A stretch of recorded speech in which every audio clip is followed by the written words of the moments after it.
In the 1960s, something incredible happened. 4 young men from Liverpool, England took the world by storm.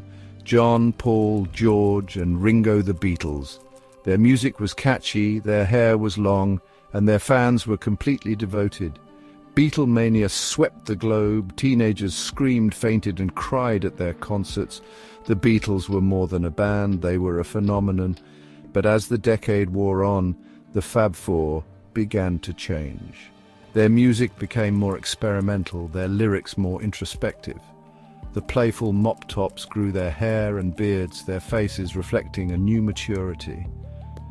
And then in 1966, the unthinkable happened, at least according to some. It began, as many conspiracies do, with a whisper, a quiet murmur that grew louder and more insistent with each passing day. A rumour spread amongst fans that Paul McCartney, the cute Beatle, was dead. This wasn't just any rumour, it was a bombshell that shook the very foundation of Beatlemania. He had supposedly died in a car crash in 1966. The details were murky, but the story was that Paul had lost his life in a tragic accident. But the story took a strange turn. Instead of mourning, fans were left bewildered by what came next. The Beatles, the rumour claimed, had replaced Paul. They had found someone who could step into his shoes seamlessly. They didn't want to upset their fans or jeopardize their success. The show had to go on, and the Beatles were determined to keep their momentum. So they found a lookalike, a man named Billy Shears, to take Paul's place. Billy was said to be a near-perfect double, capable of mimicking Paul's voice and mannerisms. Thus, the Paul is dead theory was born. It wasn't just a fleeting thought. It became a full-blown phenomenon. This wasn't just any rumor. It spread like wildfire. People from all walks of life were talking about it, and it quickly gained traction.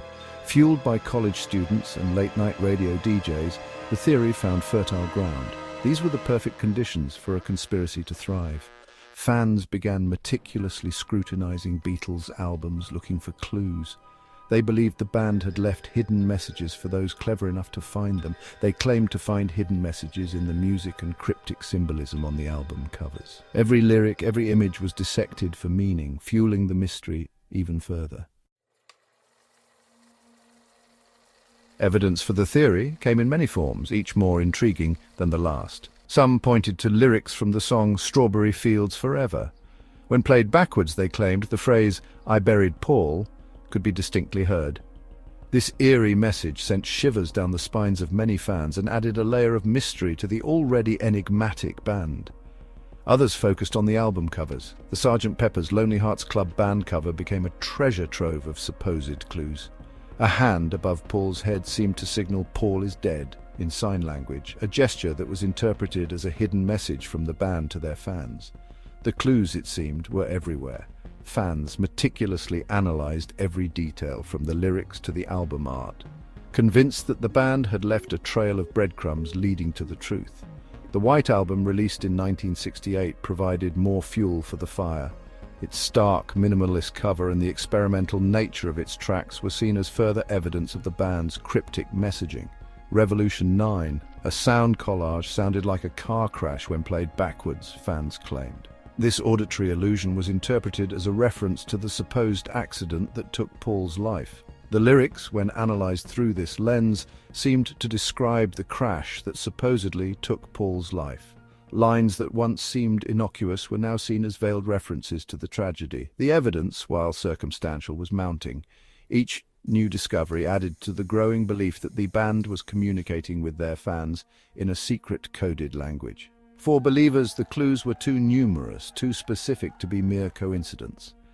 They saw a pattern, a deliberate attempt by the Beatles to reveal the truth to those who were willing to look closely enough.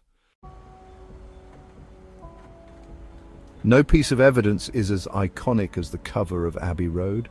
This image has transcended its original purpose, becoming a cultural touchstone and a subject of endless fascination and speculation. Released in 1969, the image of the Beatles walking across a zebra crossing has become one of the most recognizable album covers of all time. It captures a moment in history, a snapshot of a band at the height of their powers, and yet, for some, it holds a deeper, darker meaning. But for believers in the Paul is dead theory, it's a coded message. They see it not just as a simple album cover, but as a carefully constructed clue, hinting at a hidden truth about the fate of Paul McCartney. John, dressed in white, represents the preacher at a funeral. His solemn attire and position at the front of the procession are seen as symbolic, setting the tone for the supposed funeral march. Ringo, in a black suit, is a mourner. His dark clothing and somber expression add to the funeral imagery, reinforcing the idea that this is no ordinary walk across the street. George, in denim, is the grave digger. His casual attire contrasts with the more formal clothing of the others, suggesting a role that is both practical and necessary in the context of a burial. And Paul is barefoot, out of step with the others, holding a cigarette in his right hand, a sign, some argued, that the real Paul was left-handed. His bare feet are seen as a symbol of death, as corpses are often buried without shoes. The Volkswagen Beetle in the background has the license plate 28IF, which some interpreted as Paul would be 28 if he had lived. This small detail has fueled countless debates and discussions among fans and conspiracy theorists alike. The Abbey Road crosswalk for believers became a symbolic funeral procession. Each element of the image, from the clothing to the positioning of the band members, is scrutinized for hidden meanings, turning a simple album cover into a complex puzzle that has intrigued and mystified for decades. The man in the mirror has Paul changed. Proponents of the theory also claimed that Paul's appearance had changed dramatically. They compared photos of Paul before and after 1966, pointing out subtle differences in his ears, eyebrows and teeth. They argued that Paul, as they called him, was taller than the real Paul and that his voice had changed. While some dismissed these as natural changes that come with age, for others they were proof positive that the man making music with the Beatles was not the same man who had captured the world's attention just a few years earlier. The Beatles respond: laughter, denial and mystery. The Beatles, for their part, were amused by the rumours at first. They denied them in interviews, often with a playful wink. John Lennon famously quipped, "If Paul is dead, why am I not getting the royalties?" But as the rumours persisted, their responses became more cryptic. In the song Glass Onion, John sings, "Those freaks was right when they said you was dead." Was he acknowledging the rumours or simply playing with the public's perception? The Beatles' ambiguous responses only served to fuel the fire, adding to the mystique surrounding the theory. A theory for the ages: the legacy of Paul is dead. Despite overwhelming evidence to the contrary, the Paul is dead theory has persisted for over 50 years. It has been the subject of countless books, documentaries, and websites. The theory has even been referenced in popular culture, from The Simpsons to Family Guy. What started as a fringe theory has become a cultural phenomenon, a testament to the enduring power of the Beatles and the human fascination with conspiracy. The allure of conspiracy, why we love to believe. But why are we so drawn to conspiracy theories, especially ones as outlandish as Paul is dead? Perhaps it's the thrill of uncovering hidden truths, of seeing patterns where others see only chaos. Conspiracy theories offer a sense of control in a world that often feels random and unpredictable. They allow us to believe that we are in the know, privy to information that most people are not. In a world saturated with information, conspiracy theories offer a sense of community, a shared belief system that binds us together. And in the case of Paul is dead, the theory adds a layer of intrigue to the already fascinating story of the Beatles.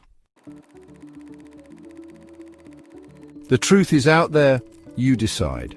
So, is the Paul is dead theory fact or fiction? The evidence is compelling, but ultimately it is up to each individual to decide what they believe. What cannot be denied is the impact the theory has had on popular culture.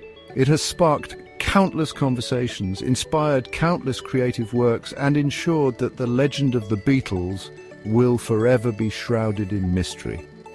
What do you think? Share your thoughts in the comments below.